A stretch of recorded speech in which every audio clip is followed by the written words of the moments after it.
अम्बे तू है जगदम्बे काली, जय दुर्गे खप्पर वाली, तेरे ही गुण गाए भारती। ओ मैया हम सब उतारे तेरी आरती। जय माँ दुर्गा। सोनाली अपने घर के मंदिर में दुर्गा माँ की पूजा कर रही होती है कि तभी उसकी सास उसे आवाज लगाते हुए कहती है, अरे ओ मनहूस, अगर तेरी भक्ति खत्म हो गई हो तो मेरे लिए नाश्ता लगा दे। अरे ये क्या माँ जी, उठ गई? लेकिन अभी तो मेरी आरती पूरी भी नहीं हुई, पहले जल्दी से पूजा कर लेती हूँ। सोनाली फिर से पूजा पाठ में जुट जाती है, फिर जल्दी से रसोई में जाकर अपनी सास के लिए नाश्ता लगाती है। ये लीजिए माँ जी आपका नाश्ता। गायत्री जैसे ही खाने के लिए पहला निवाला मुंह में डालती है तो वो उसे थूकते हुए कहती है, अरे छी कल्लू मैया, थु थु थु, ये अपने काले हाथों से क्या बनाया है खाने में तूने? अरे शक्ल अच्छी नहीं है, कम से कम खाना तो अच्छे से बनाए कर। इसमें नमक और मिर्च कितनी ज्यादा डाल रखी है। लेकिन माँ जी मैंने तो सब चीज हिसाब से डाली थी। गुस्से में गायत्री उठती है और उसके दोनों हाथों को मरोड़ते हुए कहती है, मैंने कहा था ना, जब भी तू खाना बनाए अपने इन काले हाथों में ग्लव्स पहन कर रखा कर। तेरे इन काले हाथों से बना खाना हमें पसंद नहीं। अब मुझे छोड़ दीजिए माँ जी, जल्दी मैं भूल गई। अब मेरे हाथों में बहुत दर्द हो रहा है। दादी दादी दादी छोड़ दो माँ को। हट यहाँ से, और तू अभी के अभी यहाँ से जा और हाथों में ग्लव्स पहनकर फिर से नाश्ता बना कर ला। सोनाली रोते हुए रसोई में चली जाती है और फिर से नाश्ता बनाने लगती है। तभी मनोहर गायत्री से, क्या भाग्यवान, क्यों तुम उस बेचारी के पीछे हाथ धोकर पड़ी रहती हो? अब उसका रंग ऐसा है तो इसमें इसकी क्या गलती? तुम तो चुप ही रहो जी, अच्छे से जानती हूँ सब गलती तुम्हारी है। ना तो तुम अपने उस मरे हुए दोस्त को वचन देते और ना ही उसकी एक कल्लो बेटी हमारे घर आती। कुछ देर बाद गायत्री का छोटा बेटा रोहन आता है। तब तक सोनाली भी ग्लव्स पहनकर नाश्ता बनाकर ले आती है। ओह, सुबह सुबह मूड ऑफ कर दिया। मैं इनसे क्या करूं? सुबह सुबह अपनी ये काली शक्ल लेकर यहाँ ना आया करें, मेरा सारा मूड ऑफ हो जाता है। अब ये तुम कैसी बातें कर रहे हो रोहन? वो तुम्हारी भाभी है और रिश्ते में भी तुमसे बड़ी है। न जाने आप लोगों को क्या हो गया था जो इस कल्लो को मेरी भाभी बनाकर ले आए। मेरे सभी दोस्तों की भाभियां कितनी सुंदर हैं और एक ये कल्लो है, इसे मैं किसी से नहीं मिलवा सकता। और सच कहूँ तो इनकी काली शक्ल देखकर मेरा मन भी नहीं करता कुछ भी खाने को। ये नाश्ता भी रहने दो, मैं ऑफिस में ही कुछ खा लूंगा। ये कहकर रोहन बिना खाना खाए ही वहाँ से चला गया। अपने बेटे को ऐसे जाता देखकर गायत्री बोली, क्यों री कल्लू मैया, मिल गई तेरे कलेजे को ठंडक। मेरा बेटा भूखा गया है ऑफिस, तेरी शक्ल देखकर वो नाश्ता तक नहीं कर पाया। अरे जा अब अपनी काली शक्ल लेकर यहाँ से चली जा।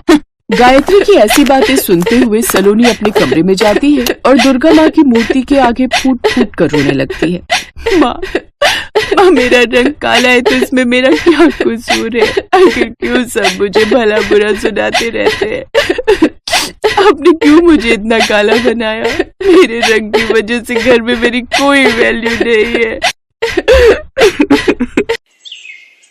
ऐसे ही अपने काले रंग की वजह से बेचारी सलोनी को रोजाना अपनी सास और देवर के ताने सुनने पड़ते थे। कुछ समय बाद गायत्री के छोटे बेटे की भी शादी हो गई।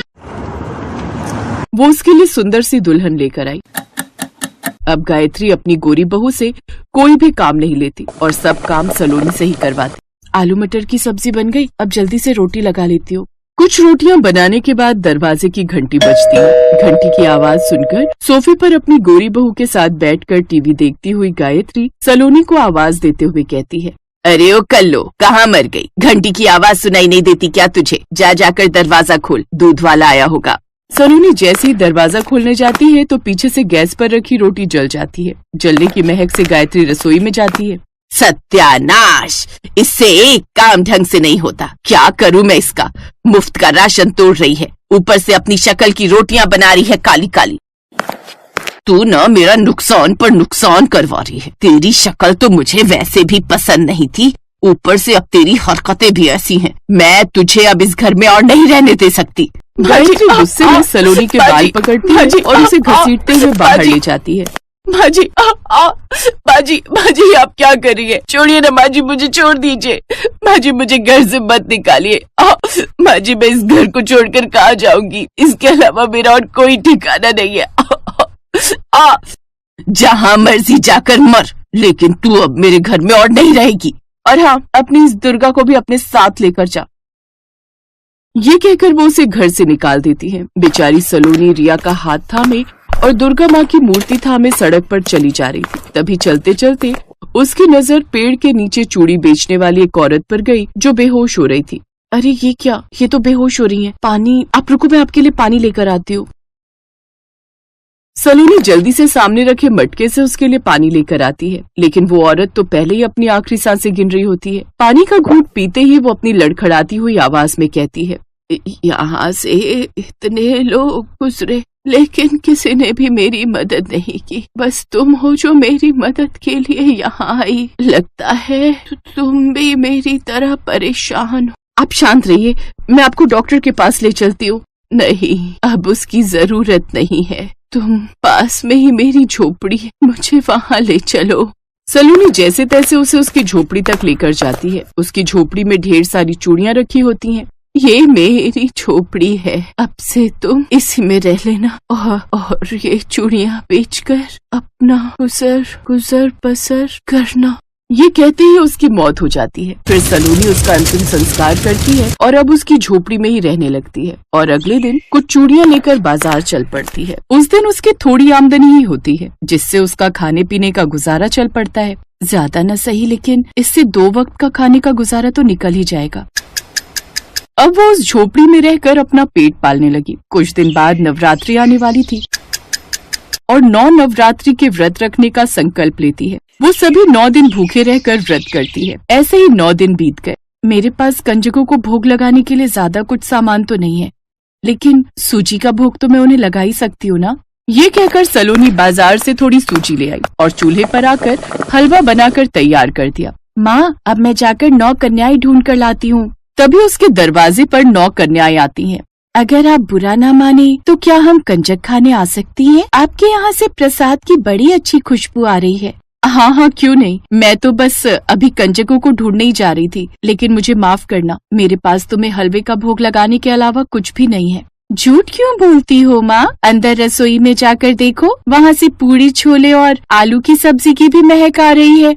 सलोनी रसोई में गई तो सचमुच वहाँ पर हलवे के साथ साथ पूरी छोले और आलू की सब्जी भी रखी हुई थी। ये देख सलोनी हैरान रह गई और इसे माँ दुर्गा का चमत्कार मानकर वो भोग उन कंजकों को लगाया।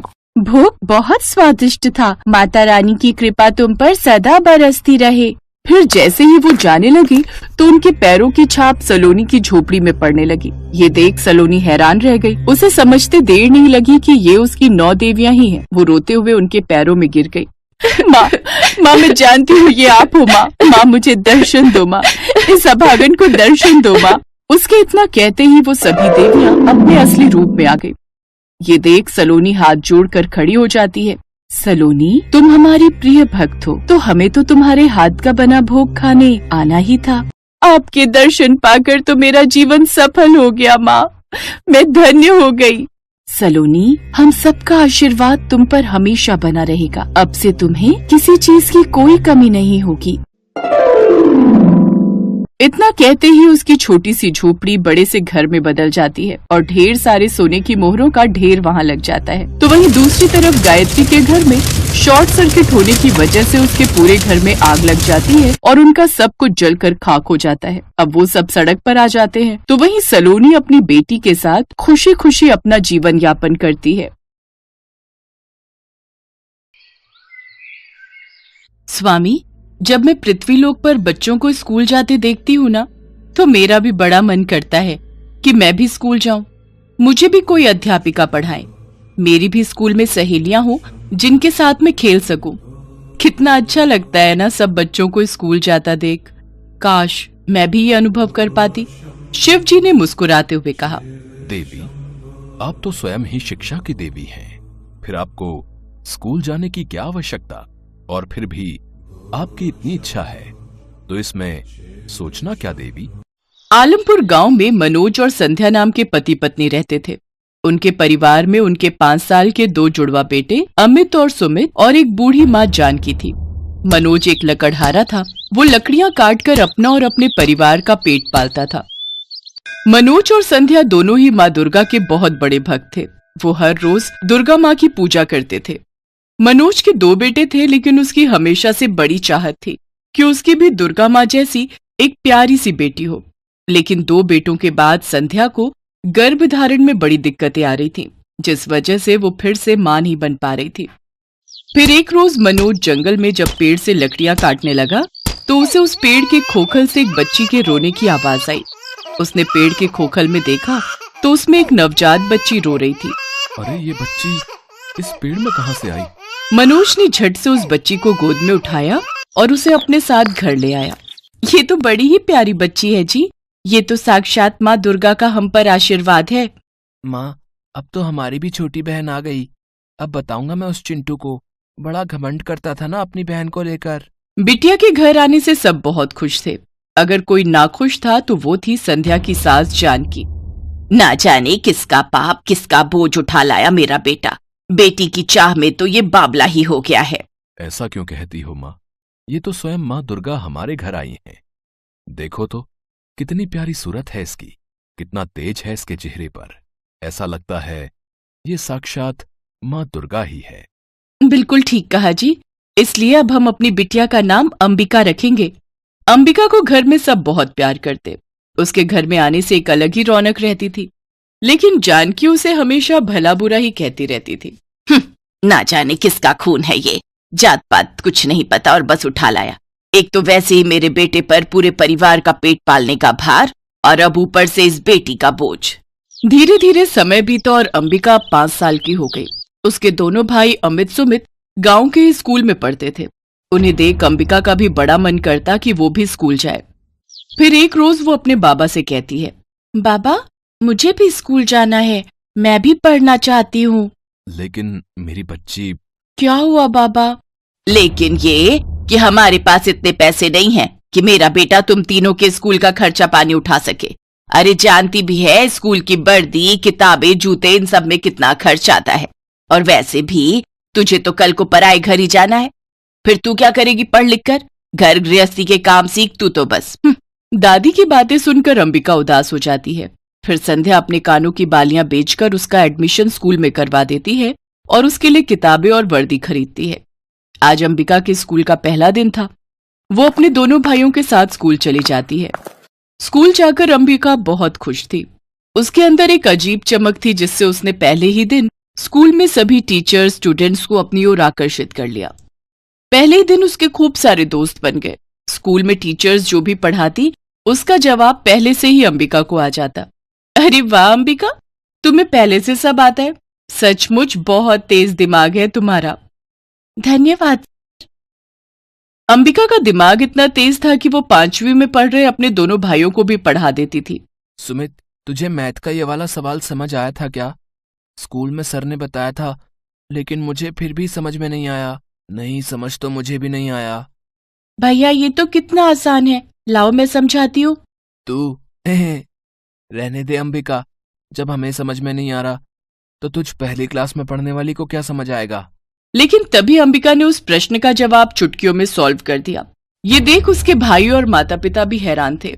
अंबिका न सिर्फ पढ़ाई में अपनी थी, बल्कि स्कूल में भी जब उसके या किसी बड़े क्लास के बच्चे को किसी प्रश्न में प्रॉब्लम होती तो अंबिका चुटकियों में उसे समझा देती और उसके समझाते ही बच्चों को सब बड़े अच्छे से समझ आ जाता।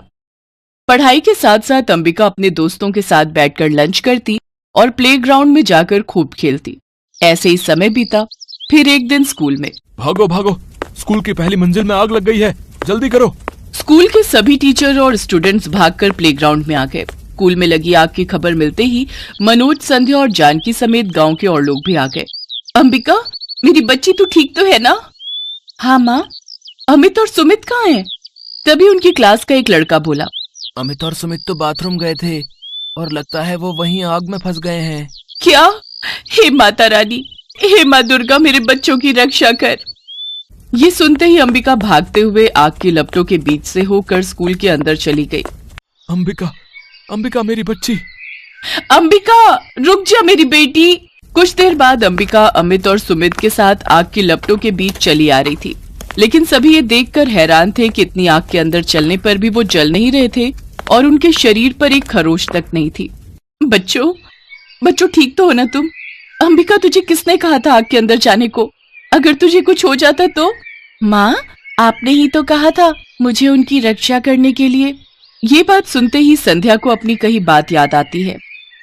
लेकिन मैंने तो माँ दुर्गा से, इसका मतलब उसके इतना कहते ही अंबिका मुस्कुराती है और माँ दुर्गा के अवतार में आ जाती है। सभी लोग हाथ जोड़कर उनके सामने खड़े हो जाते हैं। जय माँ दुर्गा, जय माँ दुर्गा।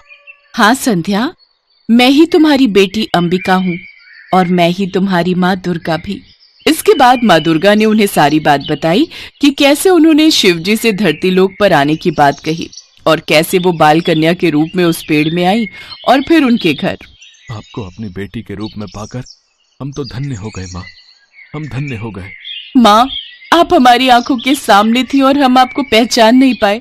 हमें क्षमा कर देना माँ, हमें क्षमा। हे दुर्गा माँ, मुझ ना समझ बुढ़िया को माफ कर देना माँ, जो मैं तुम्हें पहचान नहीं पाई और ना जाने आपके साथ कितना बुरा व्यवहार किया। मनोज, तुम्हारे परिवार के साथ बिताए पल और इस स्कूल में बिताए दिन मुझे हमेशा याद रहेंगे। मैं बहुत ही खूबसूरत यादें संजोकर देवलोक लौटूंगी। मनोज, संध्या, मेरा आशीर्वाद तुम्हारे परिवार पर हमेशा रहेगा। जानकी, बेटा हो या बेटी, शिक्षा प्राप्त करने का अधिकार सबके लिए बराबर है। धरती लोक पर आने का मेरा मकसद अब पूरा हुआ, इसलिए अब मुझे यहाँ से जाना होगा। माँ, तो क्या अंबिका, मेरा मतलब है माँ दुर्गा यानी हमारी बहन, अब हमसे दूर चली जाएंगी? नहीं पुत्र, केवल मैं जा रही हूँ। मेरा ही रूप तुम्हारी बहन बनकर और संध्या और मनोज की बेटी बनकर तुम्हारे साथ रहेगी। फिर अपने चमत्कार से माँ दुर्गा अंबिका के रूप की एक कन्या प्रकट करती हैं और फिर वहां से अंतर्ध्यान हो जाती हैं। वो लड़की यानी कि अंबिका को संध्या और मनोज गले से लगा लेते हैं। वो सब जब घर लौटे तो उनकी झोपड़ी एक बड़े पक्के घर में बदल चुकी थी। साथ ही घर के अंदर नोटों से भरी ढेरों गड्डियां रखी हुई थी। अब उनकी गरीबी दूर हो गई और वो सब खुशी खुशी रहने लगे।